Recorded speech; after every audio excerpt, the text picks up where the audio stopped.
ధర్మం ఎలా ఆచరించాలి అనేది చాలా వరకు ఎవరికీ అర్థం గావట్లేదు. అందరూ ఏమనుకుంటున్నారంటే నిద్ర లేచామా, మన పని మనం జేసుకున్నామా, వండుకున్నామా, పని జేసుకున్నామా, ఆఫీస్‌కెళ్ళే వాళ్ళుంటే ఆఫీస్ వాళ్ళు, లేతే ఇంటి పనుంటే ఇంటి పను, తిన్నామా, పడుకున్నామా, సంపాదించామా, బ్యాంక్ బ్యాలెన్స్, సినిమా. ఇదే జీవితం, ఇదే ధర్మం అనుకుంటున్నారు. ఆహాహా! ఇదే జీవితం వరకే. ధర్మం అనే పదం వాళ్ళకి తెలీదు. మరి ఎలా ఈ ధర్మాచరణ అనేది కాదమ్మా ఈ ఇప్పుడు సామాన్యమైన వాళ్ళకి అంటే ఆహ్, అందుద్ది వాళ్ళు వింటారు. మనం చెప్పేవాళ్ళు ఉండాలి. చెప్పేలా చెప్పాలి. ఓకే. ఇప్పుడు మనం పిల్లలున్నారమ్మా. హ్మ్. మనం చెప్పేలా చెబితే వింటారు. అందరూ చెడ్డ పిల్లలే ఉంటారా? నేను ఒక ఊరు వెళ్ళాను. నర్సాపురం దగ్గర. గట్టిగా సంవత్సరం అవ్వదు. కృష్ణాష్టమికి ముందు. ఆహా!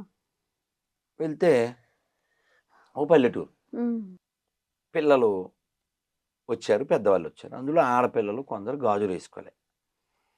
నాన్న గాజులు వేసుకోవాలి కదరా! మీరు ఆడపిల్లలు కదా! అని వాళ్ళకు ఒక మాట చెప్పాను. 3 మర్చిపోకూడదురా తల్లి. కట్టు, బొట్టు, జుట్టు. అప్పుడే మీరు హిట్టు అన్నాను. అలా నేను అక్కడున్న పిల్లల్ని ఇక్కడ ఎంతమంది ఆడపిల్లలున్నారు అని నుంచోమన్నా. అందరూ నుంచున్నారు. హ్మ్. ఆడపిల్ల, ఆడపిల్ల, ఆడపిల్ల అని వీళ్ళు ఆడపిల్లలు, వీళ్ళు కాదు అన్నా. అదేంటి అందరూ ఆడపిల్లలేగా. ఈ గాజులేసుకున్న వాళ్ళు మాత్రం ఆడపిల్లలు, వీళ్ళు బోడి పిల్లలు. హ్మ్. మీరు నమ్మండమ్మా, నేను ఉపన్యాసం ముగించే లోపల ఒక్కొక్క పిల్ల ఇంటికెళ్ళిపోయింది. గాజులేసుకొచ్చేసింది. ఎంత గ్రేట్ కదా! ఆ! నేనేం తిట్టలేదు, ఆ! అరవలేదు. ఇగో వీళ్ళు ఆడపిల్లలు అందుకని ఇటు కూర్చోవాలన్నా. ఆ! గాజులేసుకున్న పిల్లలందరిని ఇటు కూర్చోబెట్టాను. వాళ్ళు అలా కూర్చున్నారు. మరి వాళ్ళతో సమానం కాలేదుగా. హ్మ్. అందుకేగా వెంటనే ఇంటికెళ్ళేసి చక్కగా బంగారు తల్లులు. మన పిల్లలు బంగారు తల్లులు. చెప్పేవాళ్ళు లేక. పొద్దున్న వాగ్దేవి బంగారు తల్లి. ఆ! 10 ఇయర్స్ కూడా ఉంటాయో ఉండవో. 'హద్దులేదురా' సినిమాలో ఒక పాట పాడింది. ఇంకా వేరే వాటిలో కూడా పాటలు పాడింది. చక్కగా పరికిణి వేసుకొని, చక్కగా మా బంగారు తల్లి, మా పిల్ల అలా వచ్చింది. అలా ఎందుకొచ్చింది? పెంపకం. అలా కాకుండా ఇంకోలా కూడా పెంచొచ్చు. అందుకని పెంపకం చాలా ప్రధానం. ఎవరి ద్వారా ఒక వ్యక్తి నిర్మాణం అవుతాడు? 100లో 90% అమ్మా నాన్న ద్వారానే. ఆ తర్వాత గురువులు, తర్వాత సమాజం. అందరి ప్రభావం మన మీద పడుతుంది. అందరి ప్రభావం ఉంటుంది. ఎక్కువ ప్రభావం అమ్మ, తర్వాత నాన్న, తర్వాత వారి స్నేహితులు, గురువులు, బంధువులు, సమాజం.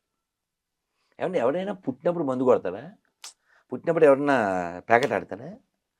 పుట్టినప్పుడు ఎవడన్నా సిగరెట్ తాగుతాడా? మరి ఇవన్నీ ఎప్పుడొచ్చినియి? ఎవడో అంటిచ్చాడు. ఎవడో అంటిచ్చాడు. దీనికి భగవద్గీత సమాధానం చెప్తుంది. కారణం గుణసంగస్య. అసంగ దోషం. వాడు చెయ్యకూడని సాంగత్యం చేశాడు. ఇప్పుడు బిన్ లాడెన్ ఉన్నాడు. అతను కూడా పాలు తాగాడుగా వాళ్ళ అమ్మ దగ్గర. ఏం రక్తం ఏం తాగలేదుగా. మరి అలాగా ఆ పెద్ద విమానాలతో పెద్ద పెద్ద బిల్డింగులు కూల్చేయాలి. అతను ఇంజినీర్ అంట. హ్మ్. ఆ! ఇంజినీర్ కట్టాలి గాని కూల్చకూడదుగా. అలాంటి ఆలోచనలు ఎలా వచ్చుంటాయంటారు? అంటే మస్తకంలోకి ఏదో పుస్తకం ఎక్కింది. సాహవాస దోషం అదే అంటారా? అంటున్నా. కారణం గుణసంగస్య. కాబట్టి ఎవరన్నా చెడిపోవడానికి కారణం అటువంటి లక్షణాలు. ఇప్పుడు మొన్న ఎవరో పిల్లోడొచ్చాడు. నేను ఒక పండిద్దాం అనుకున్నా. మధ్యాహ్నం పూట వచ్చాడు. అంటే మేము చర్చికెళ్తామండి అన్నాడు. పేరేంటి? శివుడి పేరు. అంటే వాళ్ళ నాన్న శివాలయానికెళ్ళాడు. తర్వాత పుట్టాడు. ఆ శివుడి పేరు పెట్టాడు.